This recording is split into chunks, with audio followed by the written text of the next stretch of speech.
Breaking news mga tol, Jake Paul panalo na naman via TKO sa round 1 matapos talunin si Ryan Borland. May kartada na 17 wins, 6 KOs, may 3 talo. Edad 35 na itong si Borland at winasak lang ni Jake Paul. Kung mapapanood yung highlights mga tol, parang inararo lang ni Jake Paul. Binanatan ng malalakas hanggang na corner at bumagsak si Borland. Kaya natapos agad sa round 1. May bagong kartada si Jake Paul na 9 wins, 6 KOs, may 1 talo.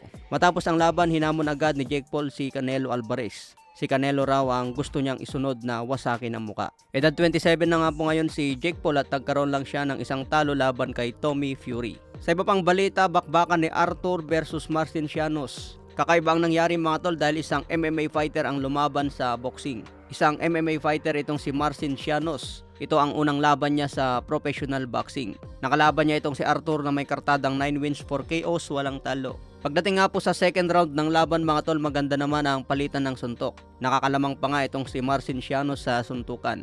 Pero nagulat na lang yung mga fans dahil bigla niyang inangat itong si Arthur. Binuhat niya sabay binagsak, sabay siko. Panoorin po natin yung slow motion mga tol.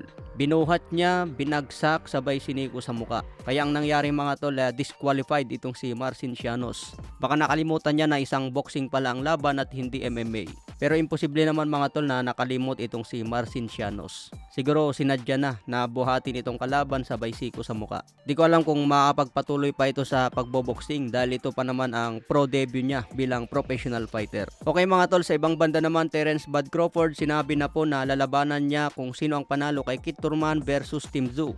Mag-aantay lang daw si Terence Crawford at nakahanda ito umakyat sa 154 pounds. Kaya abangan po natin ang next fight ni Crawford.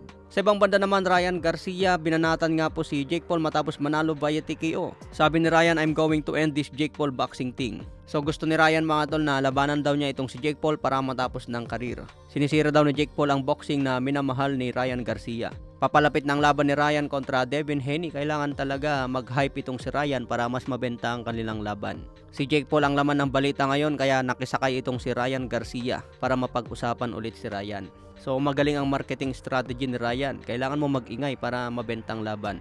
Sa ibang banda naman, Alhemon PBC Promotion may report na naman na bumalik kay Canelo Alvarez para pag-usapan ang laban ni Canelo kay Jaime Munguia ngayong May 4 na gaganapin sa Las Vegas. Sa ngayon mga tol, wala pang balita mula sa kampo ni Canelo kung saang promotion pupunta, sa PBC Promotion o sa Matchroom Promotion ni Eddie Hearn.